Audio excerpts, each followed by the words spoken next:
প্রকৃতি যে নিজের মধ্যেই হোলি খেলে সেটা বসন্তকালে পুরুলিয়া না এলে কোনোদিনও জানতেই পারতাম না। যেদিকেই তাকাই দেখি পলাশের লাল রং, যেন প্রকৃতি নিজের মধ্যেই হোলি খেলছে।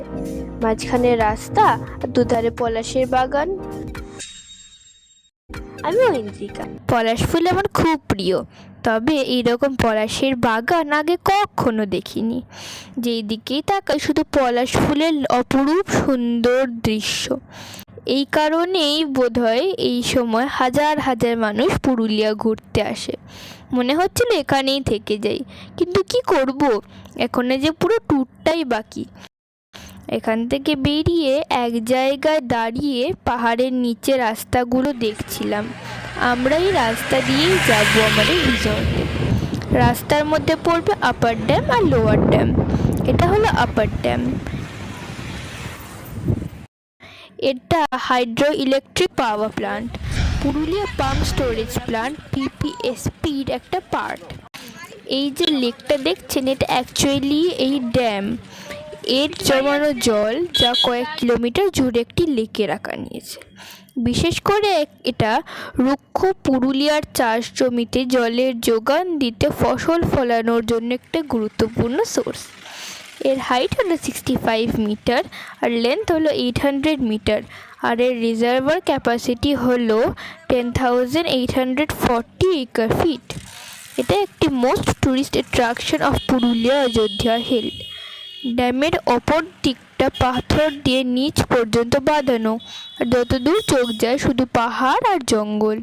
ওই দূরে যে পাহাড়টা দেখছেন, আমাদের রিসর্টটা ওই পাহাড়ের কাছেই। আমরা চলে এসেছি লোয়ার ড্যাম। এটাও PPSPর আর একটা গুরুত্বপূর্ণ অংশ। এটা জলের ফ্লোকে নিয়ন্ত্রণ করে হাইড্রো ইলেকট্রিক বিদ্যুৎ উৎপাদন করতে সাহায্য করে। এর হাইট হলো 45 মিটার আর লেন্থ হলো 560 মিটার এবং এর রিজার্ভার ক্যাপাসিটি হলো 4,700 একর ফিট। লোয়ার ড্যাম দেখার পর আমরা যাচ্ছি আমাদের রিসর্টে। জঙ্গলের মাঝখান দিয়ে সরু রাস্তা আর সামনে বিশাল পাহাড়ের নিচেই আমাদের রিসর্টটা। জায়গাটা বেশ ভালো, চারিদিকে পাহাড় আর জঙ্গলে ঘেরা। যারা প্রকৃতিপ্রেমী তাদের জন্য খুবই উপযুক্ত। এখনও চারিদিকে পলাশ ফুল। রিসর্টটা যেমন বড় তেমনি শান্ত। মাঝে মাঝে থাকার কটেজ করা আছে। রাস্তার দুধারে টবে বিভিন্ন ধরনের গোলাপ গাছ লাগানো আছে।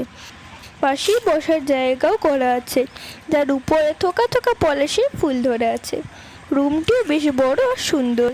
2,500 থেকে 3,000 টাকার মধ্যে এখানে রুম পেয়ে যাবেন, তবে বিশেষ সময় ভাড়া কম বেশি হতে পারে। ভালো ব্যাপার হলো রুমের ভেতরে বসেই বাইরের অপরূপ সুন্দর দৃশ্য দেখতে পাওয়া যাবে। ফ্রেশ হয়ে আমরা লাঞ্চ করতে বসে পড়েছিলাম।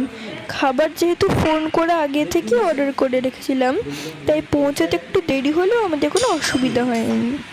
পরের দিনটা শুরু হলো রং দিয়ে, যেটা আমার ফেভারিট। মা, আমার পিসু আর আমি, রিসর্টের অন্য যে গেস্ট ছিল তারা সবাই মিলে রং খেললাম। আমরা রং বাড়ি থেকেই নিয়ে এসেছিলাম।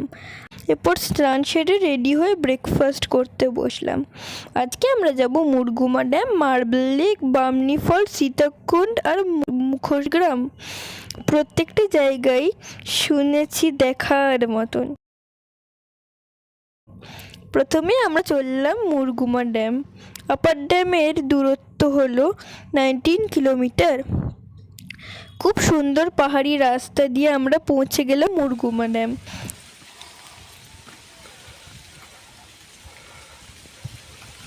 কত বড় পাহাড়, উঠতে উঠতে তো আমি হাঁপিয়েই গেলাম। চলো বাকিটা দেখি কেমন। এটা হলো মুরগুম পয়েন্ট। এই ড্যামটি তৈরি হয়েছিল সোহরাঝোরে নদীর উপরে। এটা কংসাবতী নদীর একটা উপনদী। এটি চারিদিকে পাহাড়, ফরেস্ট আর ছোট্ট ছোট্ট আইল্যান্ড দিয়ে ঘেরা। নেচার আর অ্যাডভেঞ্চার লাভারদের জন্য এটা একটা পারফেক্ট স্পট। 4 হুইলার ভাড়া করে আসাটাই বেস্ট অপশন, কিন্তু যদি কেউ নিজের গাড়ি নিয়ে আসেন তাহলে সঙ্গে অবশ্যই ভালো ড্রাইভার আনতে ভুলবেন না, কারণ রাস্তা এবড়ো খেবড়ো এবং খুবই সরু। এখন আমি দাঁড়িয়েছি মার্বেল লেকে। এই লেকটি ফর্ম করে অ্যাক্সিডেন্টলি হাইড্রো ইলেকট্রিক পাওয়ার প্রজেক্টের জন্য। যখন ওয়ার্কাররা আশেপাশের পাহাড়গুলো ব্লাস্ট করছিল, তখন মাটির নিচ থেকে জল প্রবাহ বেরিয়ে আসে এবং এই লেকের আকার নেয়। মার্বেল লেক থেকে মাত্র 2 কিলোমিটার দূরে অবস্থিত অসাধারণ সুন্দর বামনি ফল। পাহাড়ের উপর থেকে ঝরে পড়ে জল পাথরের গা বেয়ে চলে আসছে নিচের দিকে।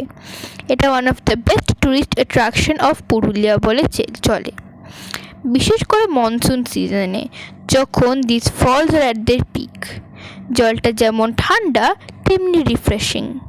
এখান থেকে আমরা চলে গেলাম সীতাকুণ্ড। এখানে দেখতে পাবেন মাটির তলা থেকে অল টাইম জল বের হচ্ছে।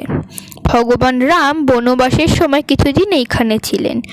তখন মা সীতা জল খেতে চাইলে রাম এই জায়গায় তীর মারলে মাটির নিচ থেকে জল বের হয়, আর সেই থেকে এখানকার নাম সীতাকুণ্ড।